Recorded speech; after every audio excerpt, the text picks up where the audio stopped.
Hormuz is not straight. Not the spelling, not the geography, and definitely not the situation right now. The Strait of Hormuz, just 33 kilometers wide at its narrowest point, is holding the entire world's economy hostage. Let us start with the basics. The Strait of Hormuz is a narrow channel of water, located between Iran, in the north, and Oman, and the United Arab Emirates in the south. At its narrowest point, it is just 33 kilometers wide. Yet through this tiny channel, 20% of the world's entire oil supply travels every single day. Not just oil, also liquefied natural gas. LNG, Kuwait, Iraq, Saudi Arabia, the UAE, all of them depend on this one strait to export their energy to the world. There is no alternative route, no pipeline, no shortcut.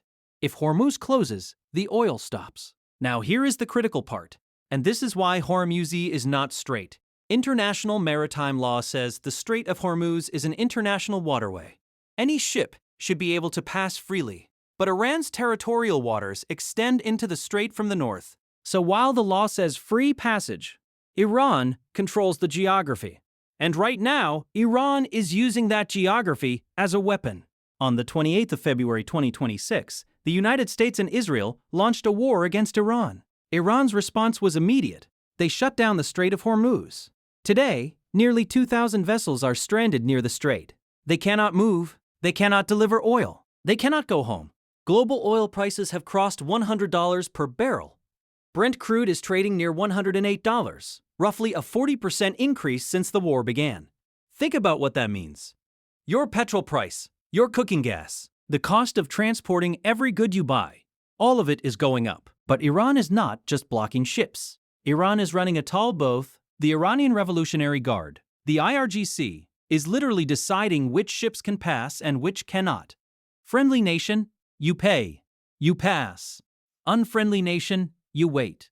Indefinitely, Iran's parliament is now drafting a formal law to make this toll system official and permanent. An Iranian official said, just as in other corridors, when goods pass through a country, duties are paid. The Strait of Hormuz is also a corridor. We ensure its security. Ships and tankers must pay us duties. And if you think this is just about oil, it is not.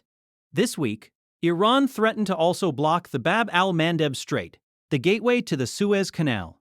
That is the fourth largest shipping route in the world. One country, two choke points. The entire global supply chain at risk. Now, here's the question every Indian viewer is asking. What about us? Is India affected? The answer is yes and no. Yes, because India imports about 85% of its crude oil. A $108 barrel directly hits our import bill, our current account deficit, and ultimately, your petrol pump price. But here is the good news. Iran has officially declared India a friendly nation.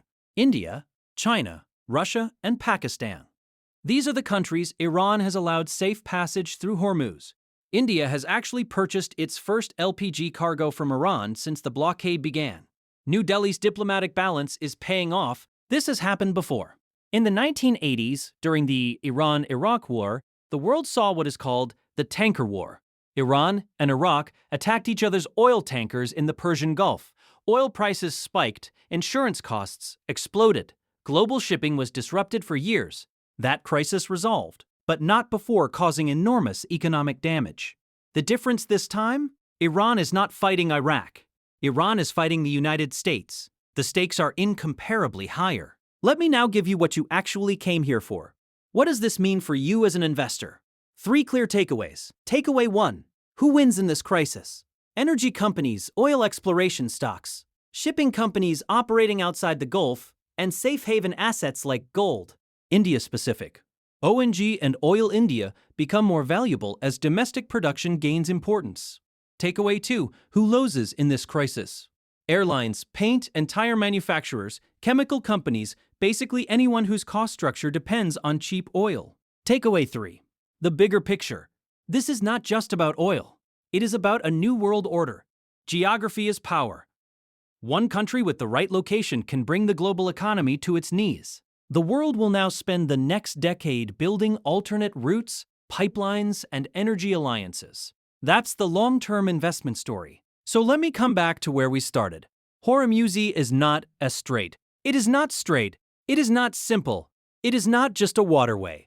It is a choke point, a weapon, a negotiating tool. And right now, it is the most important 33 kilometers on planet Earth. The question is not whether this will affect the global economy. It already is. The question is, are you prepared for what comes next? That is what SOM research is here for. If this video helped you understand the crisis better, please like, share, and subscribe. Thank you for watching. See you in the next one.